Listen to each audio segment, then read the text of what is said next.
Hindustan zinc જે છે એ silver produce કરે છે.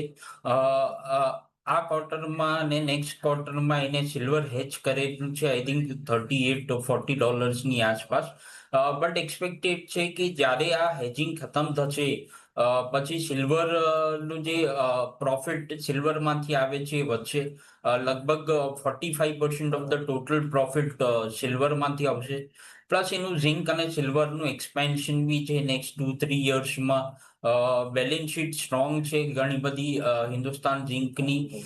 અને એનું જે આપણે ડિવિડન્ડ યીલ્ડ બી સારી છે. તો લોંગર ટર્મ માટે મને લાગે છે કે ઓપોર્ચ્યુનિટી છે હિન્દુસ્તાન ઝિંકમાં. જ્યારે બી કરેક્ટ થાય છે ત્યારે એક્યુમ્યુલેટ કરવું જોઈએ.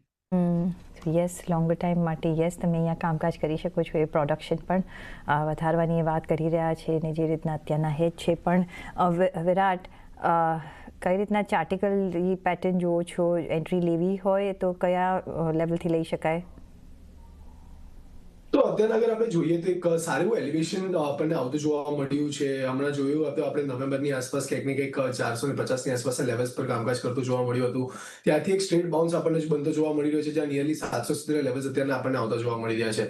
તો નિયર ટર્મમાં આપણને એક સારી એવી તેજી આવતી જોવા મળી છે, જેને કારણે કદાચિત આપણને ટાઈમ બેઝ કે પ્રાઇસ બેઝ કરેક્શન અહીંયાથી આવતું જોવા મળી શકે છે. સાથે સાથે અગર આરએસઆઈ પર જોઈએ તો એક નેગેટિવ ડાયવર્જન્સ અહીંયાથી આપણને બનતું જોવા મળી રહ્યું છે. તો પ્રોબેબલી અહીંયાથી થોડું વેટ એન્ડ વોચ અપ્રોચ રાખીને ચાલી શકાય. અગર જો ઘટાડો આવે છે તો ત્યાં તમે બાય કરીને ચાલી શકો છો. નીચેમાં 620 ની આસપાસના લેવલ છે, જે એક સારા એન્ટ્રી પોઈન્ટ નીચે કામ કરતા જોવા મળી શકે. તો 620 ની આસપાસ આવે છે, ત્યાં તમે લોંગ કરીને ચાલો. 575 ની આસપાસનો સ્ટોપ લોસ તમે ધ્યાનમાં રાખી શકો છો.